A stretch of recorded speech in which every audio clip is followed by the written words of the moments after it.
নমস্কাৰ বন্ধু বান্ধৱীসকল, কি খবৰ? সবৰে আশা কৰোঁ ভালে আছে বুলি অসমৰ নাম্বাৰ 1 প্ৰাইভেট জব পৰ্টেললৈ সবকে স্বাগতম জনালোঁ। আৰু আজি আমি কিছুমান ভাল প্ৰাইভেট জব ভেকেন্সি অসমৰ আলোচনা কৰি আপোনালোকক দেখাই দি আছোঁ ক'ত কি ভেকেন্সি ওলাইছে।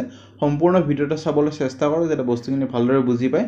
সো সদায় নিচিনা খালি গুগলত টাইপ কৰি দিলে হ'ল আমাৰ চেনেলৰ নাম অসম জব ফ্ৰী নেটৱৰ্ক। সেনেকৈ ৱেবছাইটটো আহি যাব, য'ৰ পৰা মই সদায় আপোনালোকক চাকৰিবোৰ আপডেট দি থাকোঁ। ইয়াত বহুত ভাল আপডেটবোৰ আহি থাকে। এইটো ৱেবছাইটত আপোনালোকে নিজে ভিজিট কৰিলে গম পাব।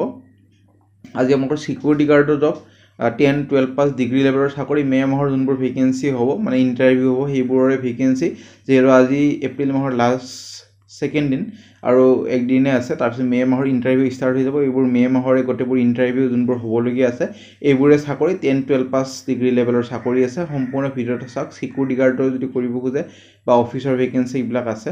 আৰু আছাম নিউ প্ৰাইভেট জব 2024 চলি আছে। ক্লাছ 10ৰ পৰা 12 পাছ এনেধৰণৰ চাকৰি আছে। দৰমহা বহুত ভাল, 30,000 টকালৈ আছে, চাব পাৰে।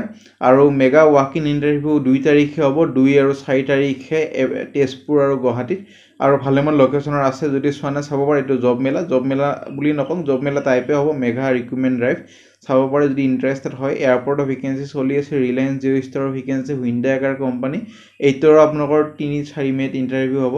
Class 10 private job in Assam pharmaceutical company. APDCLৰ ইণ্টাৰভিউ হৈ গ'ল ৰিচেণ্টলি, আৰু যদি ইণ্টাৰভিউ হয় মই জনাই দিম বাৰু। আৰু আজি বহুত ভাল ভেকেন্সি আপোনালোকৰ আহিছে। মে' মাহৰ সিকিউৰিটি গাৰ্ডৰ ভেকেন্সি আপোনালোকৰ আহিছে। Company job, office job, security job 10-12 পাছ আৰু ডিগ্ৰী লেভেল 15,000ৰ পৰা 32,000লৈ দৰমহা পাব। প্ৰথম ভেকেন্সি আপোনালোকৰ আহিছে সিকিউৰিটি গাৰ্ডৰ ভেকেন্সি বা agency for industry at Chandrapur Kamrup metro'. Qualification security গাৰ্ডৰ জেনেৰেলি 10 পাছ লৈ 10 পাছ হ'লে হৈ যাব, বেছি কোৱালিফিকেশ্যন নালাগে। কোনো ফিজ দিব নালাগে। যদি ইণ্টাৰেষ্ট হয় কণ্টেক্ট নম্বৰ ইমেইল ID দিয়া আছে, যোগাযোগ কৰিব পাৰে। কোনোবাই যদি ফিজ খোজে যিকোনো চাকৰিত মোক কমেণ্ট ছেকশ্যনত জনাব পাৰে, মই তাৰ ওপৰত নিশ্চয় একশ্যন ল'ম। ভেকেন্সি আপোনালোকৰ আহিছে ইমিডিয়েট ৰিক্ৰুটমেণ্ট। আৰু এইটো আপোনালোকৰ আহিছে sales engineer executive diploma in engineering mechanical electrical BA BCom পাছ কৰা হ'ব লাগিব। 1 year এটা অভিজ্ঞতা হ'ব লাগিব। ছাৰ্ভিচ ইঞ্জিনিয়াৰৰ কাৰণে ডিপ্ল'মা বা IT মেকানিকেল ইলেক্ট্ৰিকেল 1 year এটা অভিজ্ঞতা লাগিব। আৰু অফিচ এক্সিকিউটিভৰ কাৰণে মেল ফিমেল আবেদন কৰিব পাৰিব। আৰু 12 পাছ BCom বা BA এইকেইটাৰ ভিতৰত হ'লে হ'ল। আৰু কম্পিউটাৰত কাম কৰা অলপমান অভিজ্ঞতা লাগিব 2 মাহৰ। যদি কম্পিউটাৰ শিকা হৈ আছে তেতিয়া নহ'লে হ'ব, ডিপ্ল'মাখন হ'লে হৈ যাব। আৰু ইণ্টাৰেষ্টেড যদি হয় ইমেইল ID দি আছে, 2 মে'ৰ ভিতৰত আবেদন কৰক। আৰু ইয়াতে যিহেতু 3টা চাকৰি আছে, কোনটো চাকৰিত আবেদন কৰিছে এটা ছাবজেক্ট লাইনো মেনশ্যন কৰি দিব। আৰু হেডিংটো ভালকৈ লিখিব, application applied for the post of office executive যদি অফিচ এক্সিকিউটিভ, বাকী দুটা যদি কৰে হেডিঙৰ নামকেইটা লিখি দিব কোনটো জবত আবেদন কৰিছে। ভেকেন্সি ভোগী কনজিউমাৰ প্ৰডাক্ট প্ৰাইভেট লিমিটেডৰ ভেকেন্সি, HR এছিষ্টেণ্ট মেনেজাৰৰ ভেকেন্সি, MBA in HR কৰা হ'ব লাগিব, 2 to 3 years এটা অভিজ্ঞতা হ'ব লাগিব। চেলাৰী 25,000 to 30,000 টকা। আৰু জব লোকেশ্যন জোৰত তিনিআলি। আৰু কামবোৰ হ'ব আপোনালোকৰ ৰিক্ৰুটমেণ্ট গোটেইখিনি চোৱা চিতা কৰা, চিলেকশ্যনখিনি, আৰু মেনেজ পেৰল, গ্ৰিভেন্সেছ হেণ্ডলিং, এইবোৰ গোটেইখিনি কাম হ'ব। কম্পিউটাৰ ৰিলেটেডৰ কাম হ'ব, যেনেকৈ MS অফিচ এপ্লায়েন্স। আৰু নলেজ হ'ব লাগিব লেবাৰ লছ ওপৰত, এক্সিলেণ্ট অৰ্গেনাইজেশ্যন স্কিল হ'ব লাগিব, ষ্ট্ৰং ফোন ইমেইল আৰু in person communication skill. So' email ID দি আছে, এপ্লাই কৰক 2 মে'ৰ ভিতৰত। কোনটো পষ্টত আবেদন কৰিছে মেনশ্যন কৰি দিলে হ'ল। ভেকেন্সি প্ৰাইভেট জব হায়াৰিং চলি আছে। টেণ্ডাৰ GM এক্সিকিউটিভৰ ভেকেন্সি মেলৰ কাৰণে 2টা, গ্ৰেজুৱেশ্যন হ'লে হৈ যাব লাগে।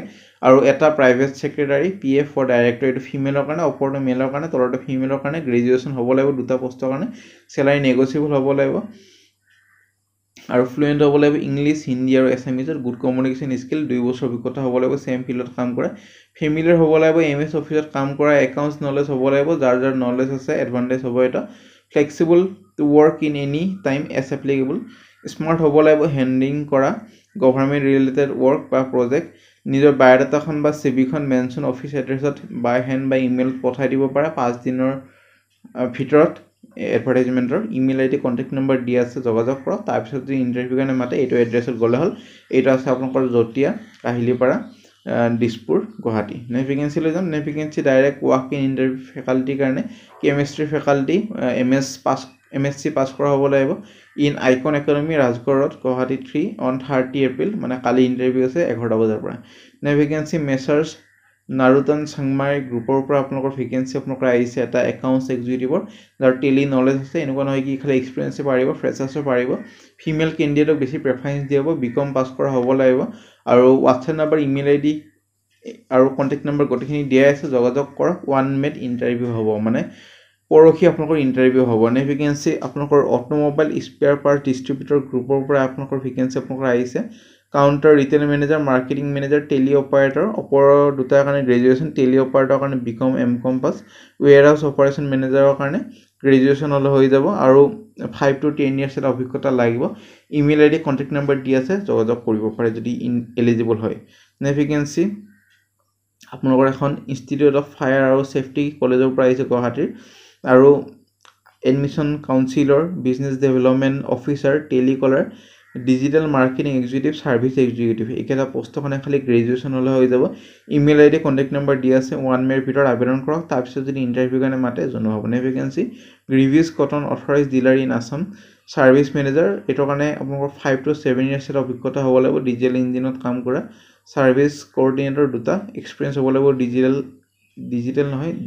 ইঞ্জিনত কাম কৰা এমআইএছ কোঅৰ্ডিনেটৰ দুটা ভেকেঞ্চি এক্সপাৰ্ট হ'ব লাগিব এমএছ অফিচত আৰু ছাৰ্ভিচ ইঞ্জিনিয়াৰ টেকনিচিয়ান 10টা আছে এক্সপিৰিয়েঞ্চ হ'ব লাগিব ডিজেল ইঞ্জিনিয়াৰত কাম কৰা ইমেইল আইডি দি আছে 3 মেৰ ভিতৰত আবেদন কৰক তাৰপিছত যদি ইণ্টাৰভিউ কাৰণে মাতে জনোৱা হ'ব নে ভেকেঞ্চি চিজাও কলেজ মুছলপুৰৰ ভেকেঞ্চি আপোনালোকৰ পিজিডিৰ vacancy mathematics physics history Bodo আৰু ইকনমিক্সৰ কাৰণে ইমেইল আইডি দি আছে 1 উইকৰ ভিতৰত আবেদন কৰক তাৰপিছত যদি ইণ্টাৰভিউ কাৰণে মাতে জনোৱা হ'ব আৰু কোৱালিফিকেশ্যন কি লাগিব জানিব খোজ যদি এইটো ৱেবছাইটত ভিজিট কৰিলে হয় এটা কলেজৰ অফিচৰ অফিচিয়েল ৱেবছাইট হয় ভেকেঞ্চি অফিচ এছিষ্টেণ্টৰ ভেকেঞ্চি এখন ফাৰ্মা ডিষ্ট্ৰিবিউটৰৰ পৰা 6 মাইল এৰিয়াৰ পৰা আহিছে কোৱালিফিকেশ্যন বা অৰ্হতা গ্ৰেজুৱেশ্যন কৰা হ'ব লাগিব with proficiency in DTP computer appliance আৰু ইমেইল আইডি দি আছে এপ্লাই কৰক তাৰপিছত যদি ইণ্টাৰভিউ কাৰণে মাতে জনোৱা হ'ব কোৱালিফিকেশ্যন খালি গ্ৰেজুৱেশ্যন বেছি কোৱালিফিকেশ্যন বিচৰা নাই ফ্ৰেচাৰ্ছক এক্সপিৰিয়েঞ্চক চবে পাৰিব নে ভেকেঞ্চি আপোনালোকৰ আহিছে এপ্লিকেশ্যন ইনভাইট কৰা হৈছে টিচাৰৰ ভেকেঞ্চি